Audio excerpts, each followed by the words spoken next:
Bonjour à tous. Aujourd'hui, c'est une petite vidéo un peu plus sérieuse que les vidéos de Madame Irma, qui reviendra, je le dis quand même. Voilà, aujourd'hui j'ai envie de partager une vidéo qui va être pour le coup très personnelle, qui va vous raconter un petit peu mon parcours, comment je suis arrivée un petit peu où j'en suis aujourd'hui, comment les choses ont changé pour moi. Euh, Faut savoir que j'ai vécu 3 années, en tout cas les 3 dernières années, difficiles. Quand je parle des 3 dernières années, c'est à partir de 2016 en fait. 2016, 2017, 2018, ça a été des années assez rudes pour moi où j'ai eu beaucoup d'épreuves à surmonter. Euh, j'ai notamment les blessures d'abandon et de rejet là, qui ont été très, très fortement remises au goût du jour, on va dire ça comme ça. Faut savoir qu'on a tous, hein, il y a un livre qui est très intéressant à lire que je recommanderais à n'importe qui, c'est Les 5 blessures qui empêchent d'être soi-même de Lise Bourbeau, où là elle parle vraiment de la blessure du rejet, la blessure d'abandon, etc. etc. Donc voilà, j'ai passé par des étapes vraiment difficiles où j'ai vécu le rejet de ma famille par rapport à mon homosexualité. Moi qui étais quelqu'un qui aimait beaucoup donner, voilà, de me faire rejeter par mes parents, ça a été une épreuve très difficile. Aujourd'hui tout va bien, mais pour dire, ça m'a beaucoup fait travailler sur moi. J'ai une relation de couple qui a été assez compliquée aussi pendant 2 ans et demi. J'ai vécu ce qu'on appelle un petit peu le parcours du pervers narcissique. Donc voilà, c'est des choses qui arrivent, qui forgent, on va dire surtout.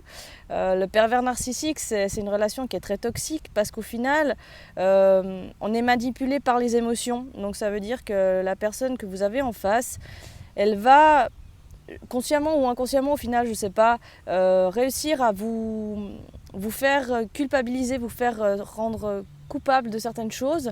Et émotionnellement, vous allez toujours penser que c'est de votre faute. Et c'est un petit peu un cercle vicieux. Et vous avez toujours envie d'aider l'autre. Et voilà, moi j'ai toujours été un petit peu dans ce rôle du sauveur. Pourquoi Je parlais de la blessure d'abandon qui est réveillée déjà dans l'enfance, hein, mais qui se réveille suivant ce qu'on vit dans notre parcours d'adulte. Et là, la peur de revivre cette blessure d'abandon, on a quoi? On a le masque du dépendant affectif. Ça veut dire qu'au final, même si on vit une situation qui est un petit peu difficile, on va s'accrocher parce qu'on a peur d'être... Je suis en nature, il y a des petites bêtes, excusez-moi. On va s'accrocher parce qu'on a peur d'être seul. Donc on va un petit peu tout accepter. Aussi pourquoi? Parce qu'on ne s'aime pas soi-même réellement. Donc on va avoir tendance à chercher l'amour de quelqu'un pour être bien. Et voilà, le fait de ne pas se respecter, ça fait qu'on va dans des situations qui ne sont pas toujours bonnes pour nous. Mais au final, on y reste parce qu'on a peur de se retrouver seul, on a peur de ne plus avoir cet amour qu'on peut essayer de trouver à l'extérieur, etc., etc. Il y a aussi la blessure du rejet qui est là. Qu'est-ce qu'on a comme masque quand on a cette blessure du rejet? On a le masque d'une personne qui devient un peu un caméléon pour tout le monde. C'est-à-dire que pour éviter de se faire rejeter, on va en fait s'adapter à ce qu'on a en face de nous. De nouveau, on n'est pas dans le respect de soi-même, on est dans le paraître pour l'extérieur, c'est-à-dire qu'on n'a pas envie que telle et telle personne nous critique ou nous rejette, donc on va s'adapter par nos gestes, s'adapter par notre comportement, par notre parole à la personne en face pour ne pas être rejeté. Voilà. Après, il y a des autres blessures, je pense que j'en parlerai peut-être dans d'autres vidéos, mais là, par rapport à moi, c'était les 2 blessures les plus marquantes que j'ai eues et que je pense que j'ai toujours encore un peu à travailler parce que comme j'ai toujours dit, pour moi, je pense pas qu'un jour on arrive à être à 100% détoxifié de ça. Je pense qu'on peut faire des grandes avancées, mais il y a toujours un petit peu des choses des fois qui reviennent. Mais l'avantage quand on a appris sur ces blessures, c'est de les discerner vite fait et de très vite enclencher le mécanisme arrière pour ne pas retomber vraiment à 100% dans ces blessures. Donc je parlais de s'oublier et de sauver l'autre. Ça veut dire que pour ne plus souffrir, c'est un mécanisme de protection au final, et on va faire quoi? On va accepter des choses qui ne sont pas toujours bonnes pour nous, on va s'adapter à l'extérieur et on va se priver d'être qui on est par peur justement de se retrouver seul face à soi-même. Faut savoir que courant 2019, il y a tout un éveil spirituel qui s'est fait en moi. Il y a eu des circonstances, de choses qui ont fait que j'ai eu un éveil en flèche, on va dire ça comme ça. Prise de conscience sur la vie, sur beaucoup de choses et sur moi surtout.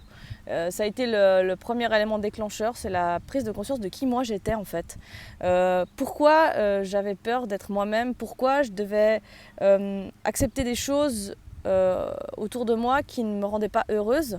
Et pourquoi j'avais pas le droit, pourquoi j'avais peur de dire non, je suis pas d'accord, non, j'ai pas envie. Ça a toujours été un problème pour moi, c'est de dire non, d'oser dire non en fait. Quand j'avais pas envie d'aller à un endroit ou quand j'avais pas envie de faire quelque chose, j'avais toujours peur de ce que l'extérieur pouvait croire ou penser, que du coup, même si moi j'étais fatiguée, j'allais quand même y aller parce que en fait je me respectais pas ou je ne m'aimais pas assez pour dire non, écoute, je suis fatiguée, j'ai pas envie. Voilà.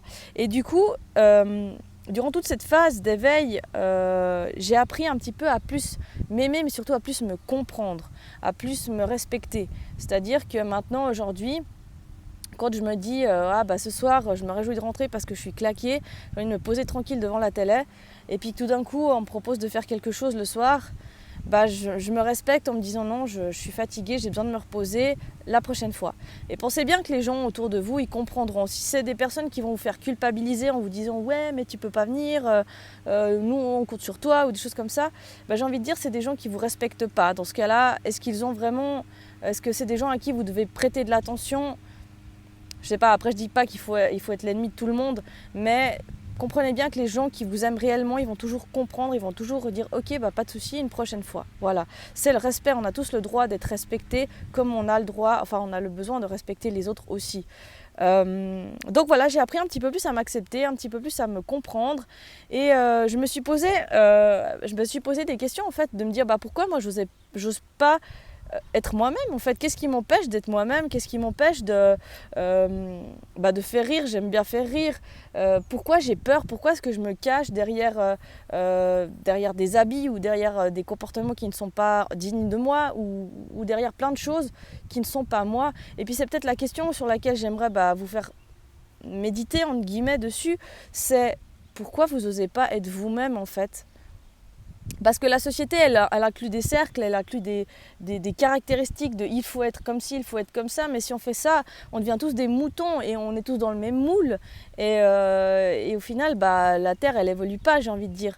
Par contre, ce que j'ai compris, c'est que quand on retrouve l'équilibre en soi, le bonheur d'être soi-même, quand on est heureux d'être soi-même, on devient une lumière pour nous-mêmes déjà, mais une lumière pour les gens qui nous entourent parce qu'on rayonne, j'ai envie de dire, on respire le bonheur qu'on vit pour nous. Et ce bonheur, il est transmissible. C'est comme quand on rigole, vous voyez quelqu'un rigoler dans le bus, je sais pas, vous rigolez aussi techniquement. Voilà, donc c'est ça. Du moment où vous rayonnez, vous êtes heureux d'être qui vous êtes, vous vous acceptez pleinement, vous ne rigolez pas, s'il vous plaît. Je précise que ces vidéos sont faites en pleine nature. Allez, bon, c'est du 100% inédit. Voilà. En même temps, je vous fais rire, ça aide aussi.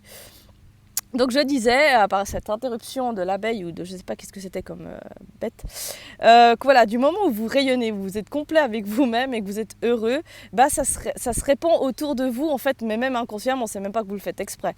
Et qu'est-ce qui est l'important dans tout ça, c'est que plus vous êtes heureux, plus vous allez développer votre créativité, vous allez développer vos idées, vous allez oser être vous-même.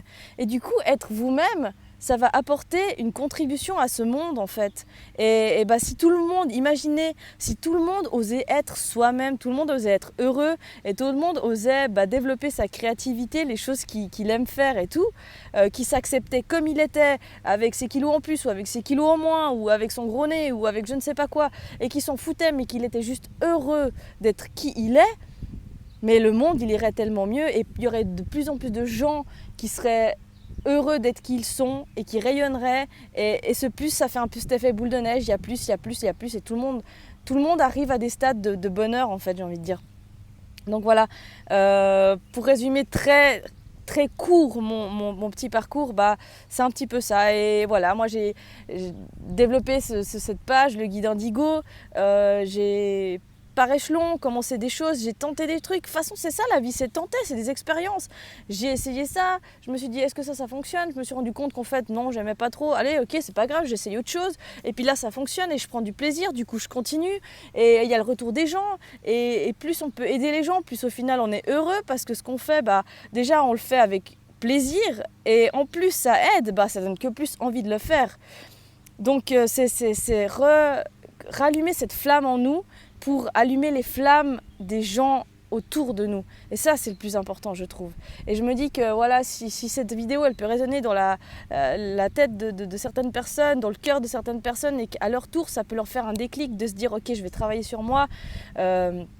Et moi aussi, j'ai envie de rayonner, d'être qui je suis, de me montrer au monde avec mes talents d'humoriste, avec mes talents de musicien, avec mes talents de dessinateur, j'en sais rien. Mais développez vos capacités, développez vos dons, développez ce que vous savez faire parce que c'est comme ça qu'on va tous aller vers un mieux, vers un meilleur et que cette planète, elle va s'élever vers des belles vibrations et que j'ai envie de dire, on va tous être heureux d'être là où on est. Voilà, tout simplement.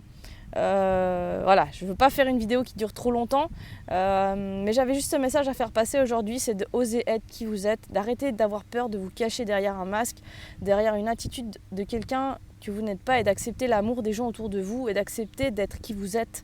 Je crois que je l'aurais dit assez souvent dans cette vidéo maintenant, mais voilà. J'adore la spiritualité, j'adore la musique, j'aime faire rire, pourquoi je me priverais d'associer les trois? Ou peut-être je vais découvrir encore un autre talent et puis je vais l'associer aussi. Et pourquoi je devrais me priver de rester que dans un cercle, que dans un moule, que dans un cadre? Non, je ne me mets pas de cadre en me disant il faut que tel jour je me fasse une vidéo, tel jour il faut que je fasse ci. Non, parce que là on revient dans des schémas de il faut. Et j'ai pas envie de faire il faut, moi j'ai envie juste d'être. Et si aujourd'hui j'ai envie de faire ça, je le fais. Et si demain j'ai envie de faire ça, je ferai l'autre truc. Donc voilà, sans condition, c'est là qu'on vit le mieux, je crois. Voilà, je vous fais un gros bisou. Je vous envoie plein d'amour, plein de bonnes ondes pour que vous aussi vous réussissiez à entreprendre ce chemin d'éveil et de prise de conscience de qui vous êtes et d'oser être vous-même. Voilà. Prenez soin de vous. Ciao.